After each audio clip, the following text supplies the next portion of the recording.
fenomena yang saat ini banyak kita bicarakan baik di media online ataupun di media sosial bahwa banyaknya lulusan S2 nganggur. Bahkan di kota India pada tahun 2024 sebanyak 200 S2 yang menganggur itu berprofesi menjadi tukang bangunan ataupun menjadi suatu pekerja kasar. Sedangkan di Indonesia ini menjadi suatu fenomena yang sulit sekali mencari kerja. Ada apa dengan lulusan S2 ini? Dan bagaimana menyikapinya bagi para pekerja yang memang memiliki ijazah magister ataupun S2? Untuk selengkapnya, saat ini kita telah kedatangan dari Ketua Program Studi Magister Manajemen Universitas M.A. Thamrin, yaitu bersama Ibu Dr. Windayanti, SPSI MM. Selamat pagi Ibu, bagaimana kabarnya Ibu? Selamat pagi Pak Rizal, kabar baik. Semoga begitu juga dengan Bapak.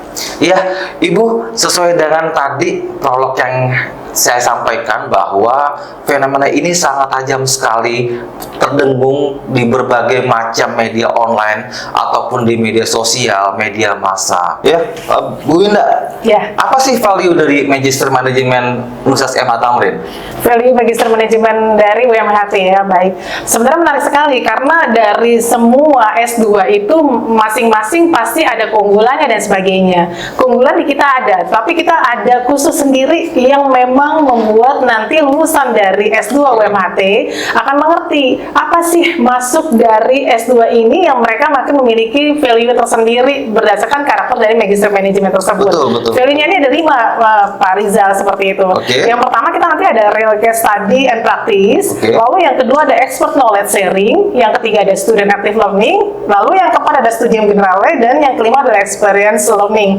Nah, masing-masing dari value ini nanti dari proses keseluruhan Magister Manajemen nanti akan diberikan knowledge tambahan. Kalau dari real case study and practice ini, implementasi dari keseluruhan teori nanti akan kita bawa nih ke perusahaan seperti itu. Bagaimana sih realnya kalau seandainya teori yang memang kita pelajari, teori yang memang sudah kita berikan kepada mahasiswa kita, diberikan implementasinya ke perusahaan. Nah, di sini Magister Manajemen UMHT luar biasa sekali sudah bermitra dengan perusahaan-perusahaan multinasional yang pastinya untuk case-nya sendiri nanti akan bergulir seiring dengan trennya seperti itu.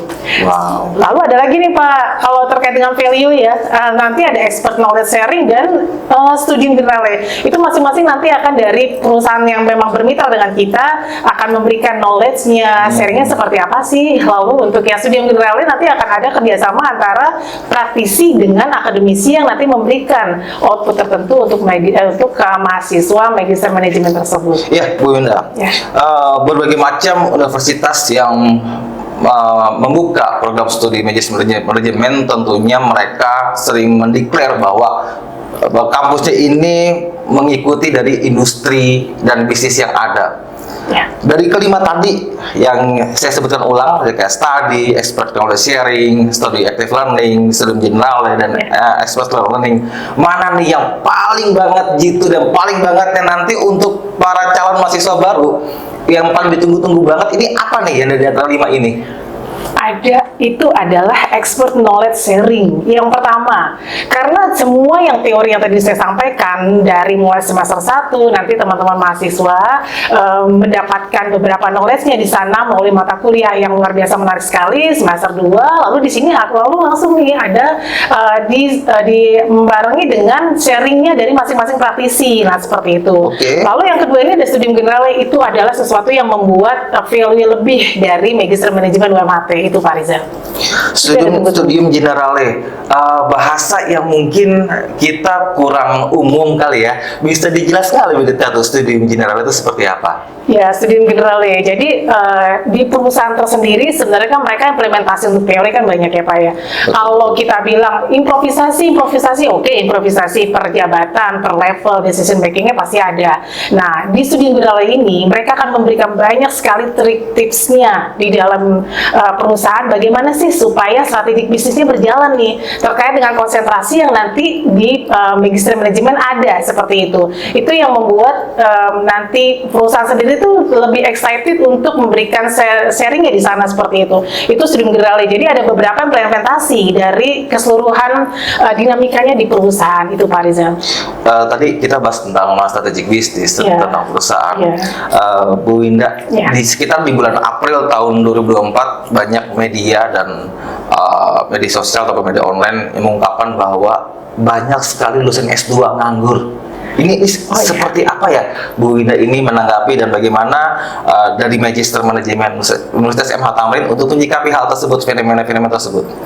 Wah, luar biasa ya Pak, dinamikanya ini seperti menyudutkan ada sesuatu yang memang kita sudah susah payah belajar sampai dengan levelnya di S2, toh akhirnya kita menganggur seperti itu. Sebenarnya di sini dinamikanya ini menjadi challenge bagi Magister Manajemen UMH sendiri. Kenapa sih ada fenomena tertentu? Mengapa sih ada demand yang memang seharusnya tuh ditarik langsung oleh perguruan tinggi? Karena perguruan tinggi keseluruhan umum untuk globalisasinya adalah lebih kepada industrinya. Ini sebenarnya yang bisa untuk dijadikan solusi di seluruhan Indonesia, sebenarnya seperti itu. Di Magister Manajemen UMHT menanggapi hal ini, mengapa ada lulusan dari S2 loh ya, S2 itu strata yang memang jenjang kedua yang memang nanti akan ke S3 seperti itu. Nah, kalau sudah S2 berarti kan sudah ada analisanya, sudah ada karakter sendiri untuk bisa menentukan bahwa setelah keluar saya mau dibawa kemana nih, seperti itu. Nah, lalu untuk yang S2 sendiri, kalau menanggapi dengan tingkat pengangguran, ada nih di S2 Magister Manajemen, mereka punya loh karakteristiknya yang mungkin setelah keluar dari sana, pada saat proses knowledge ditambah, pada saat implementasi bertambah, mereka jadi bulat di sana seperti itu. Lulus dari S2, oke, saya mau kemana? Sesuai dengan visi misinya dari UMHT untuk yang S2, seperti itu. Jadi ada ketentuan, oke, saya konsentrasinya di MSDM, core-nya di mana nih? Seperti itu, karena terkait dengan irisan mata kuliahnya. Jadi sudah tahu, kalau sudah di S2 berarti level nanti untuk di perusahaan adalah levelnya middle menengah untuk yang di manajemennya, seperti itu. Visi misi tadi sempat kita singgung tadi ya, visi misi dari S2 ini sendiri. Saya sempat membaca gitu ya, di Harvard ini sendiri mengatakan bahwa lulusan S2 itu lebih mengedepankan untuk memberikan solusi terhadap dunia bisnis dan lingkungan. Mereka menyebutkan suatu environment. Ini hal yang luar biasa sekali, yang dimana di dalam kita sebagai expertise di dalam bisnis ini sangat kita memperhatikan suatu lingkungan, suatu environment. Apa sih visi misi dari bisnis manajemen untuk kita menanggapi suatu lingkungan bisnis ini? Wah, luar biasa ya, terchallenge lagi nih saya untuk di bisnis manajemen. Apa sih Bu visi misinya? Padahal tadi sudah disinggung, kalau Ibu nggak tahu, aduh sayang sekali, karena sudah menjabarkan keseluruhan. Untuk visi misinya dari Magister Manajemen sendiri, di sini untuk visinya adalah menghasilkan lulusan yang kompeten, unggul, profesional, dan berintegritas pada bidang manajemen keuangan, sektor industri manajemen.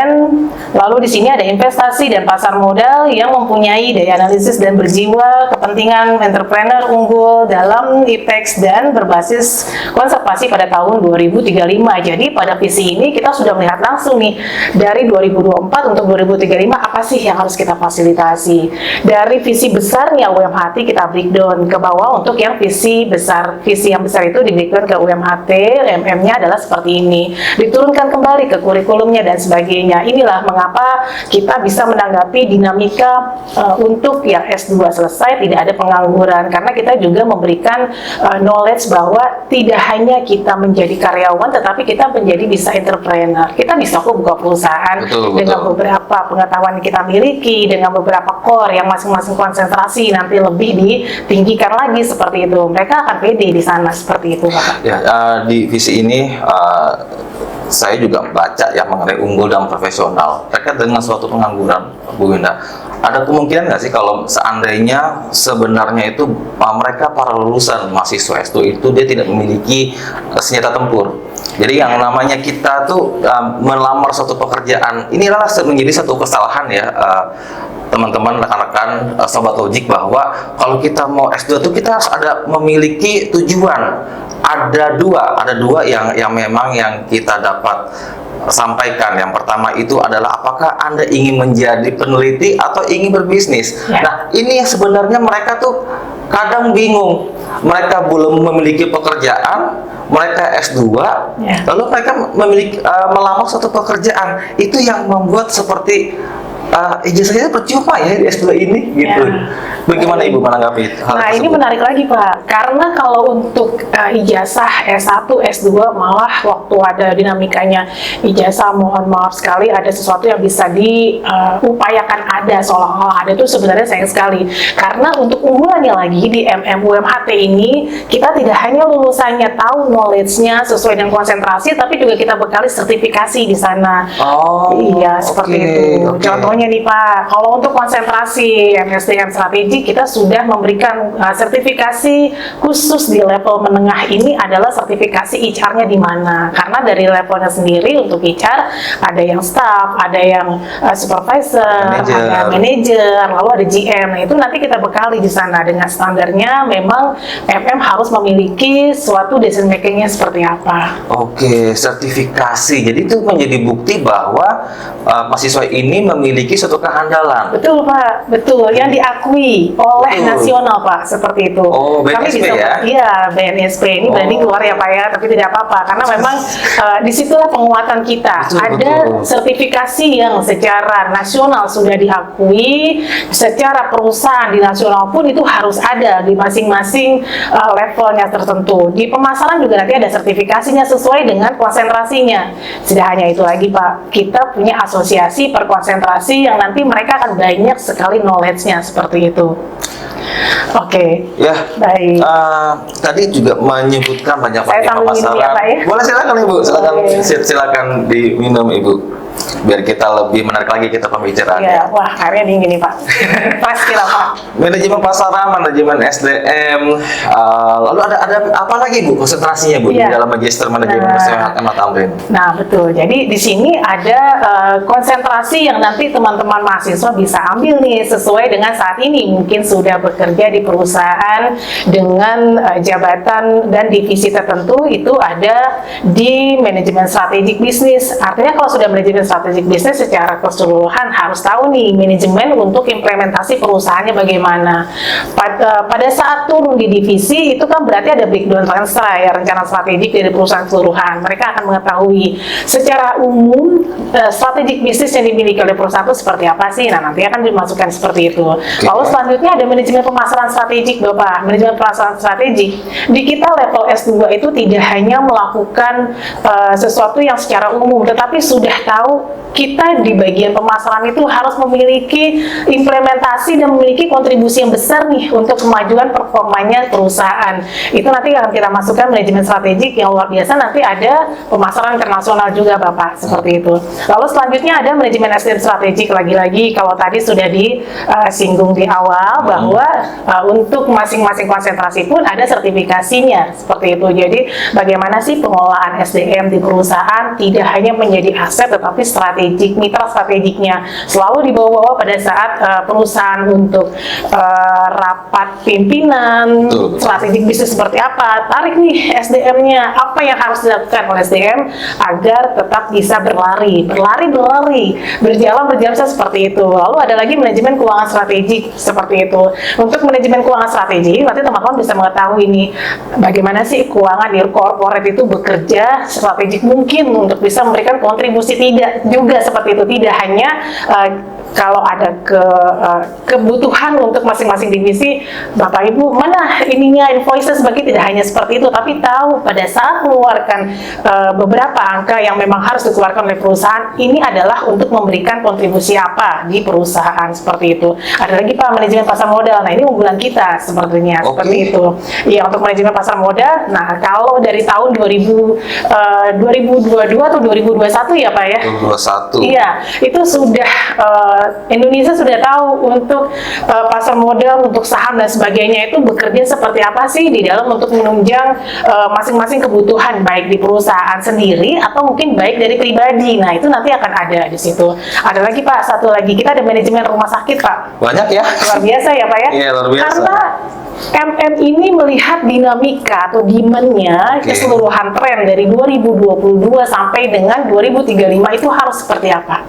Tidak hanya kita membuka prodi saja, tetapi juga menanggapi ada beberapa solusi-solusi yang mudah-mudahan memang kita berharap sekali setelah keluar mahasiswa kita, outputnya bisa memberikan kontribusi untuk Indonesia. Indonesia unggul untuk SDM-nya seperti apa sih? Begitu dari sisi pendidikan. Visi Indonesia 2045, Indonesia emas. Oke, baik, seperti itu. Nyambung ya Pak ya? Berarti kan seperti itu MHT. Betul. Ibu, saya setuju dengan adanya dibukanya unggulan ya di Magister Manajemen itu adalah manajemen pasar modal, yang dimana untuk saat ini anak-anak yang generasi Z, generasi milenial, generasi Z, generasi Alpha dan seterusnya, saat ini mereka sudah tidak lagi ke dalam saving community. Mereka lebih kepada invest community, yang dimana mereka kalau sudah punya uang langsung invest, punya uang langsung ke invest. Mereka tidak lagi untuk menyimpan di dalam bank. Lalu apakah memang di dalam manajemen pasar modal, Ibu, akan kita mempelajari tentang strategi untuk investasi dan mengenai aset portofolio satu perusahaan? Iya Bapak. Bagus sekali pertanyaannya Pak, karena memang mengiris ke sana untuk manajemen pasar modal. Apalagi ditambah yang tadi Bapak sudah angkat nih, ada generasi Z yang memang semuanya adalah harus mental health-nya kuat di sana. Harus ada pressure-pressure tertentu, sampai tadi saving money pun untuk bisa bagaimana sih caranya supaya keluarnya ekonomi atau keluarnya finansial dari diri pribadi itu bisa diatur seperti itu. Nah, ini untuk yang manajemen pasar modal memang akan kita berikan keseluruhan apa sih sebenarnya dari pasar modal itu yang bisa untuk dijadikan pegangan dari masing-masing individu tersebut atau dari perusahaan yang memang disebutkan seperti itu. Jadi kalau kita simpulkan di sini ada sekitar 6 dari konsentrasi rekan-rekan Sobat Logik, yaitu yang pertama tuh adalah manajemen pasar modal, manajemen rumah sakit, manajemen strategik bisnis, manajemen pemasaran strategik, manajemen sumber daya manusia strategik, manajemen keuangan strategik. Begitu ya Ibu Winda ya? Pertanyaan saya Ibu, kenapa yang 4 pakai strategik, yang 2 nggak pakai strategik Ibu? Sebenarnya semuanya adalah sama menarik ya Pak ya, karena memang kenapa sih kok semuanya strategik yang lainnya tidak? Sebenarnya itu keseluruhan dari kita punya adalah memang strategik keseluruhan, cuma memang penamaannya kita sesuaikan seperti itu teman-teman mahasiswa ya. Jadi apapun itu mungkin yang ada strategiknya, kita semua strategik seperti itu. Jadi jangan khawatir meskipun tidak ada kata-kata strategik untuk penamaan, kita konsentrasi semua diarahkan ke strategiknya, keseluruhan dari trennya di Indonesia seperti apa atau juga trennya dari multinasional seperti itu. Lalu selanjutnya Bu Winda, di medsos saya pribadi gitu ya, mungkin teman-teman sudah bisa melihat berbagai macam medsos dari kita pengajaran di S2 Magister Manajemen di universitas lainnya. Lalu Ibu, bagaimana metode pengajaran di S2 Magister Manajemen Universitas Ahmad Tamrin? Metode apa yang akan digunakan? Lalu seperti apa kira-kira kalau calon mahasiswa baru akan masuk kelas? Apa dengan metode pengajaran seperti apa yang membuat mereka menarik, membuat mereka nyaman? Karena S2 loh Bu, ini master kan, magister atau master gitu. Iya, baik. Wah, ya. Kalau di S2 itu rata-rata ya teman-teman semua juga Pak Rizal, mereka sudah memiliki pekerjaan. Yang sebenarnya pun improvisasi sudah ada, implementasi sudah ada. Bagaimana sih caranya untuk FMUMHT ini bisa menarik teman-teman mahasiswa belajar lebih enjoy berdasarkan implementasi juga. Awalnya ini kita nanti akan ada matrikulasi teman-teman dan Pak Rizal. Jadi untuk yang non ekonomi atau non manajemen kita akan informasikan dan kita beritahukan knowledge-nya. Nanti untuk manajemen itu seperti apa? Nanti ada matrikulasi di sana, kita buat sedemikian rupa untuk implementasinya. Ini benar-benar kita memang berdasarkan industrinya seperti apa begitu. Lalu untuk yang metode belajarnya, kita di sini pakai student active learning yang tadi saya sampaikan ada 5 value magister manajemen. Value tadi ya? Iya, seperti itu. Jadi benar-benar mahasiswa dibuat aktif aktif sedemikian rupa karena memang implementasi selalu di Magister Manajemen. Makanya tadi ada sharing knowledge seperti itu, sharing knowledge manajemennya di sini ada untuk expert knowledge sharing, lalu ada juga studium generalis seperti itu. Untuk kita metode perkuliahannya teman-teman juga jangan khawatir karena kan pasti sudah bekerja dan sebagainya. Kita ada hybrid seperti itu. Jadi ada online dan juga ada offline sesuai dengan nanti pertemuannya per semesternya harus seperti apa gitu. Jadi tetap ada tatap muka dan tatap maya yang mungkin nanti bisa menambah edges nih untuk yang mahasiswanya dan dosennya seperti itu. Jadi lebih fleksibel ya untuk waktunya, apalagi juga di dalam metode pengajaran tadi disebutkan adanya student active learning yang dimana mahasiswa itu kan diharapkan aktif, aktif bertanya, aktif lebih kepada dalam berkonsultasi. Apakah ini nanti semuanya teori semua Ibu gitu? Jadi dari teman-teman mahasiswa, kemarin saya bertemu ya, bertemu dengan calon mahasiswa baru, kebetulan ada pendaftaran. Jadi sebagai informasi ada yang tanya, Pak, saya bosen Pak teori terus, katanya begitu katanya. Di S2 tuh ngapain sih Pak gitu? Ibu, di sini juga kita akan melakukan suatu simulasi bisnis atau tidak Ibu? Iya, betul. Aduh, saya sampai excited ya. Seperti ini, kalau untuk S2 kita, tadi saya sampaikan juga di awal adalah implementasi, karena itulah kita ada beberapa sesi yang memang kegiatan belajarnya mahasiswa lebih ditonjolkan untuk bagaimana sih masing-masing konsentrasi ini bisa memberikan kontribusi ke perusahaan seperti itu. Nah, jadi pada saat nanti berjalan, ya memang nanti untuk yang implementasinya lebih ditinggikan seperti itu. Ya. Lalu dari segi waktu Ibu, tadi kebanyakan calon mahasiswa baru ini adalah dari banyak pekerja, ya ada juga lagi entrepreneur. Karena memang saya baca profilnya sedikit Ibu ya, kalau untuk manajemen ini diperuntukkan untuk expertise, untuk wirausahawan, lalu juga untuk meningkatkan kompetensi. Mereka tuh di jam yang sibuk loh Bu, dari Senin sampai Jumat, dari jam 8 sampai jam 5. Kapan kuliahnya nih? Iya baik, itu ini ya terchallenge juga nih di MM. Kalau seandainya UMHT nanti ada, bagaimana nih cara untuk menyikapi dari teman-teman mahasiswa yang sudah kuliah, yang sudah untuk menjalankan kantornya misalnya seperti itu. Dan juga tadi pertanyaan teori, Bu, kayaknya untuk teori saya sudah umur sekian sudah selesai deh Bu, sudah deh seperti itu. Nah itu dicombine. Jadi ada waktu-waktu tertentu yang memang nanti kita bisa informasikan ke teman-teman semua bahwa itu semua fleksibel, tapi tetap untuk fleksibelnya itu kita penuh ya, padat untuk knowledge-nya, padat untuk implementasinya, padat untuk keseluruhan kontribusi yang nanti bisa diberikan saling silangnya mahasiswa harus seperti apa, nanti dari prodi MM pun nanti memberikan knowledge-nya bagaimana seperti itu Pak. Lebih fleksibel. Ya, lebih fleksibel.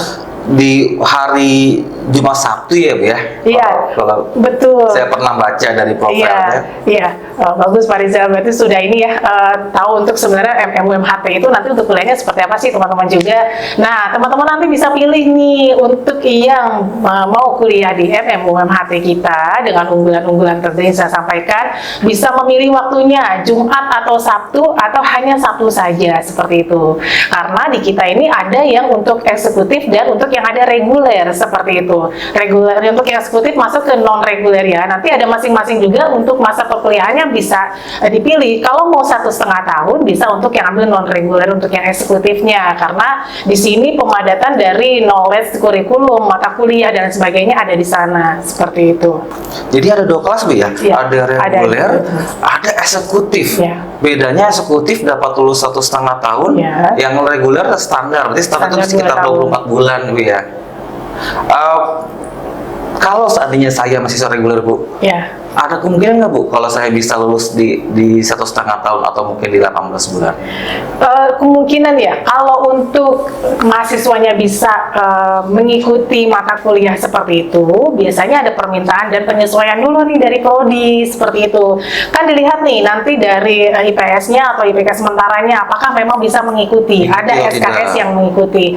Satu semester ini harus ada berapa SKS seperti itu. Karena memang sudah ketentuan, sudah terbagi seperti itu. Tapi tidak menutup kemungkinan kalau memang bisa cepat pun yang tadi kurang dari dari 2 tahun seperti ya, itu 2 bisa. tahun. Atau mungkin nanti kita tawarkan, Bapak Ibu luar biasa nih akselerasinya untuk bisa mengikuti per SKS. Kenapa tidak pindah ke non reguler untuk eksekutif nih? Karena ada beberapa kelebihan-kelebihan lain yang seperti bisa itu. di tengah Bu ya, tidak Iya, mesti di bisa awal. pindah seperti itu.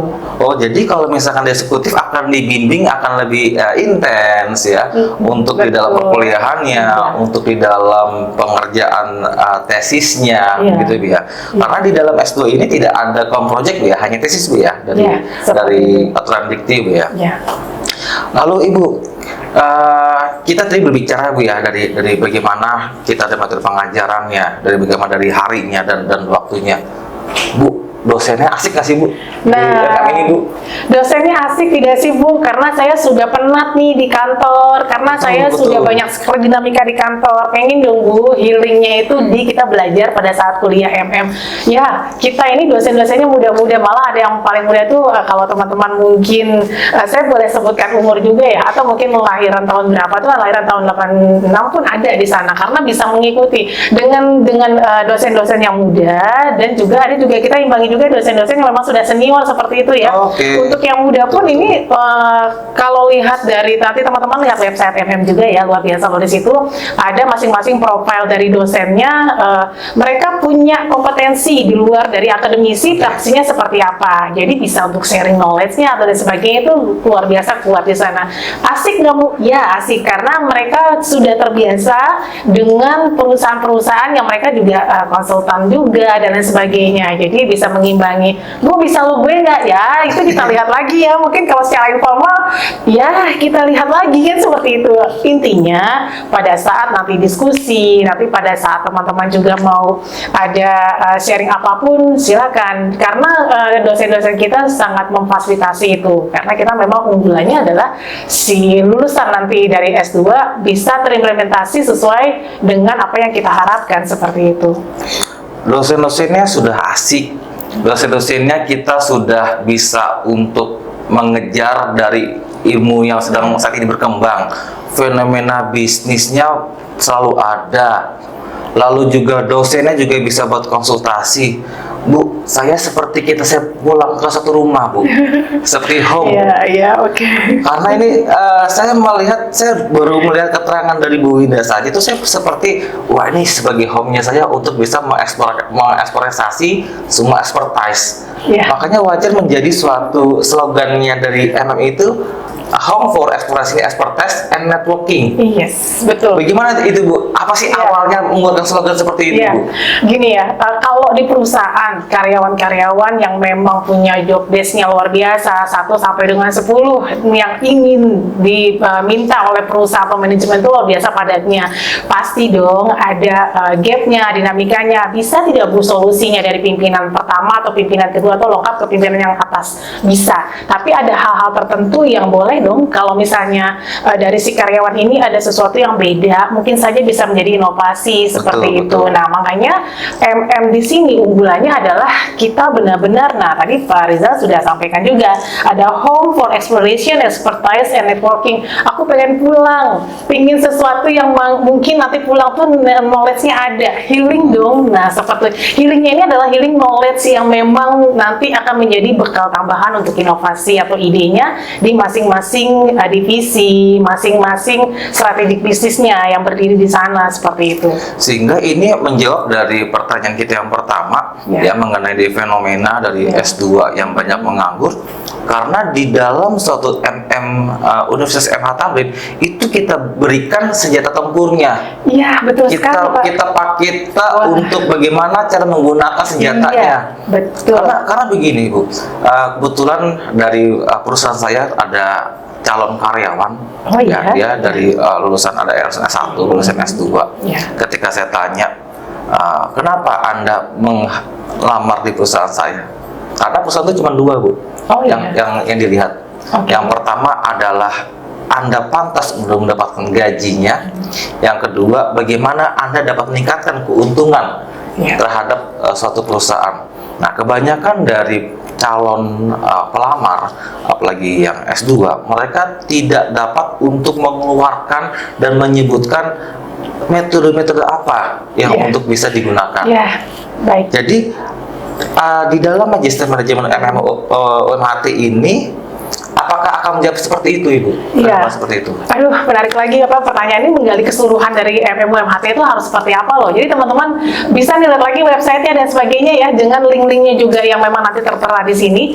Nah, Bu, bisa tidak Bu seperti itu? Karena gini, ada beberapa yang memang kita upayakan bahwa di dalam sesuatu yang, aku udah start juga ini, ada sesuatu yang memang harus disampaikan bahwa pada saat knowledge-nya ada dan lain sebagainya, itu kita bisa imbangi dengan adanya tren-tren tertentu seperti itu. Karena di dalamnya ada learning. Iya, betul. Betul, Ibu ya. Iya. Jadi di dalam kita di S2 Magister Manajemen UMHT itu bukan hanya learn, Betul. tapi adalah learning. Kita ada pembelajaran. Menggunakan bagaimana metode ini dengan sesuai dengan kehidupan nyata ataupun dengan di dunia bisnis. Ya. Karena kebanyakan begini, ibaratnya kalau orang kuliah gitu ya, di mahasiswa, dia dikasih senjata. Ada senjata A, B, C, D. Dia tahu bagaimana untuk apa. Iya. Ketika ditanya, kamu pakai deh senjata itu? Iya. Saya nggak bisa, Pak. Iya. Kenapa? Saya nggak terbiasa. Nah, ini saya sautin lagi ya Pak ya, karena di sini gini, perusahaan tuh harus mengerti pada saat merekrut, tadi Bapak sampaikan, harus tahu sebenarnya apa sih requirement-nya dari masing-masing divisi. Oke. Nah, ini yang nanti kita sampaikan, irisannya adalah konsentrasi MSDM strategi. Kalau memang pas keluar dari MM kita, apa sih yang harus dipunyai oleh si perusahaan dari visi besarnya, lalu di breakdown lagi per masing-masing divisi yang memang membutuhkan kebutuhan karyawan di sana. Sudah tahu nih, kita sudah berikan beberapa peluru atau mungkin irisan pisau yang dari paling besar sampai yang paling kecil. Harus seperti apa sih yang dihasilkan oleh si SDM tersebut. Nanti ada kaitannya dengan strategi visinya perusahaan plus juga dari MMUMHT seperti itu yang tadi Bapak sampaikan lagi. Kalau pada lulusan S2 pada saat bekerja saya tidak tahu nih apa yang saya gunakan, cara-cara metode apa dan sebagainya, itu kita bisa lebih dalam lagi mengetahui bahwa tadi saya sampaikan di awal ya teman-teman juga mahasiswa, semua yang konsentrasi nanti teman-teman ambil itu pelurunya kita sampaikan. Ada bahasa peluru tanda kutip ya. Di sini ada beberapa yang memang kita ada kantong-kantong senjata tanda kutip juga, bahwa nanti pada saat perusahaan kita sasar atau kita implementasi, ada loh ini implementasinya adalah kita punya nih ada solusinya, tarik satu nih panahnya ini loh, misalnya seperti itu. Jadi masing-masing juga tahu, jangan sampai, sebenarnya agak miris juga ya Pak kalau pada saat disampaikan tadi di awal dinamika dari S2 selesai itu kok banyak yang nganggur ya, karena kebingungan secara global, trennya yang luar biasa naik turun, fluktuatifnya seperti apa dan sebagainya, sampai akhirnya saya harus apa, sampai mungkin saja ya sudah deh, yang penting saya bekerja, nanti mengikuti dan sebagainya. Itu ditanggapi oleh MMUMHT, jangan seperti itu ya nanti teman-teman mahasiswa. Terus dari sini ada nih teman-teman bahwa segembolan untuk kantong yang nanti dibawa mau kemana nih seperti itu dengan core-nya masing-masing. Kan tadi juga sudah sampaikan ada sertifikasinya juga. Yuk kita kuatkan untuk perusahaan yang nanti kita ada di sana, plus juga nanti untuk yang makronya untuk Indonesia itu seperti apa begitu Pak. Jadi bisa dikatakan bahwa nanti lulusannya Magister Manajemen Universitas MH Tamrin ini dia sudah memiliki segudang kompetensi, segudang untuk senjata tempurnya dalam tanda kutip. Ya. Metode apa, tools apa yang akan digunakan di dalam bisnis, entah dia karyawan, pegawai, wirausaha, ataupun ingin menjadi peneliti. Ya, itu dia. Ataupun ingin menjadi peneliti. Ingin jadi peneliti, karena nanti akan dibentuk identitasnya. Karena bisa dikatakan bahwa gini, ada satu istilah, saya waktu itu pernah baca bukunya John Lake di tahun 92, di dalam bukunya mengatakan bahwa di dalam S1 itu adalah pelaku sistem. Yes. Di S2 itu pembentuk sistem. Ya. Pelaku sistem. Ya. S2 itu magister, master, dikatakan sedang master itu adalah sebagai pembuat sistem. Yes. Sedangkan tingkat yang lebih lanjut, mungkin maksudnya itu adalah doktoral itu adalah penilai sistem. Ya. Jadi di dalam hal ini, magister manajemen itu akan menjadi satu pelaku sistem. Pembuat sistem. Iya. Pembuat sistemnya di dalam satu environment, lingkungan industri, lingkungan bisnis. Iya. dari sisi berbagai macam klasifikasi bisnis yang ada di Indonesia ini ya Bu ya. Betul Bapak, jadi setelah nanti lulus dari S2 sudah padat di knowledge-nya, sudah padat implementasinya, sampai akhirnya pada saat implementasi di perusahaan kita berada di atas sistem loh, seperti itu. Karena kita sudah mengetahui bagaimana cara menanggapi solusi problem yang ada dengan solusi kita membuat sistem dan sebagainya. Karena kan kalau untuk SOP sendiri di perusahaan itu pasti ada untuk membatasi sesuatu yang di luar gap atau membatasi sesuatu yang memang nanti akan memberikan memberikan kerugian-kerugian dari perusahaan. Nah itu seperti itu. Jadi ya seperti itu. Lebih Sistem cost efisiensi ya Bu ya. Cost efisiensinya ada, efektif ini juga ada. Betul seperti itu. Di mana sih Bu lokasinya Bu untuk kita bisa mungkin dari teman-teman mahasiswa atau teman-teman calon mahasiswa, rekan-rekan, nah Sobat Logik juga mungkin yang sedang nonton di channel ini Bu, kalau ingin lihat seperti kampusnya seperti apa, strategis atau enggak gitu Bu ya. Oke, baik teman-teman semua, Pak Rizal juga ini tanya yang memang Bu dengan sekian banyaknya penjelasan yang mungkin saya tadinya seperti ini, oh ya ada apa ya di dalam seperti itu, saya pengen Bu kesana deh gitu, paling tidak saya lihat dulu nih kampusnya seperti apa. Selain ini tidak sih aksesnya, kalau di kampus kita untuk MMUMHT ini strategis sekali teman-teman semua. Nanti bisa searching juga, lihat lagi ya di websitenya kita juga. Ini kampus C ini ada di Salemba teman-teman. Jadi kalau di Jakarta ini termasuk dari Jakarta Pusat yang memang dari sentranya bisnis juga ada, perusahaan-perusahaan ada seperti itu juga ada. Jadi untuk lebih tepatnya adalah di Jalan Salemba Tengah nomor 5 Jakarta Pusat seperti itu. Nah nanti teman-teman bisa nih untuk bisa main ke sini, main ya untuk lihat ada apa sih di sana, window shopping boleh. Karena kita sebelum masuk memang harus meyakinkan nih UMM yang mana sih yang harus saya masuki, karena untuk kita sudah masuk dari pendidikan tersebut, kita kan pasti ada wasting time ya, ada sesuatu time-nya sendiri, kita harus mengatur time manajemennya bagaimana, lalu juga sampai dengan pengorbanannya untuk menuju ke kampusnya seperti itu Pak. Jadi saya rasa di sini sudah aksesnya strategis, MMUMHT-nya juga strategis semua. Jadi kenapa enggak sih teman-teman untuk bisa kuliah di sini seperti itu? Di Jalan Salemba, artinya itu di lokasi yang strategis, yang memang dekat dengan aksesnya stasiun, dekat dengan Transjakarta juga, betul. Lalu juga dekat dengan transportasi umum, memiliki lahan parkir. Jadi apa lagi kita untuk tidak masuk untuk mendaftar di MMUMHT? Daftarnya di mana nih Bu? Nah, daftarnya nanti bisa di link websitenya MMUMHT di sana ya. Di situ nanti teman-teman bisa secara online nih. Kalau misalnya lagi sibuk kerja atau mungkin pada saat lagi ada senggang waktu, boleh nih dibuka linknya dan sebagainya. Dan kita bisa langsung ke kampus C ini untuk ada tanya jawab untuk informasinya seperti itu, pendaftarannya begitu. Dan ada konsultasinya juga Bu ya. Tadi yang Bapak sebutkan ini aksesnya bagaimana? Ya memang transportasi luar biasa. Tadi Pak Rizal sudah sebutkan ya, dari transportasinya sudah oke. Kalau mau ada healing di mall tertentu, kita banyak nih di sini seperti itu. Atau mau kulineran, ayo monggo silakan seperti itu teman-teman. Ya Ibu, jadi yang saya bisa simpulkan bahwa Magister Manajemen Universitas MH Tamrin ini memiliki dari 6 konsentrasi ya Bu ya. Saya ulangi lagi, ada manajemen pasar modal, ada manajemen rumah sakit, ada manajemen pemasaran strategik, manajemen sumber daya manusia strategik, manajemen keuangan strategik, manajemen pemasaran strategik, dan manajemen bisnis strategik. Lalu lokasinya itu berada di Salemba, di Jalan Salemba Tengah nomor 5. Yang memang lokasi yang strategis. Waktunya ini di waktu weekend Bu ya, di Jumat Sabtu. Iya, Jumat Sabtu. Dan bisa request lagi Bu ya? Bisa request waktunya loh teman-teman semua. Bisa request mau di jamnya juga, bisa request Bu ya. Iya, betul. Lalu juga dosen juga asik-asik Bu ya. Iya. Juga yang memang sudah memiliki sertifikasi dan nilai plusnya dari kampus Universitas MH Tamrin ini, terutama di prodi Magister Manajemen.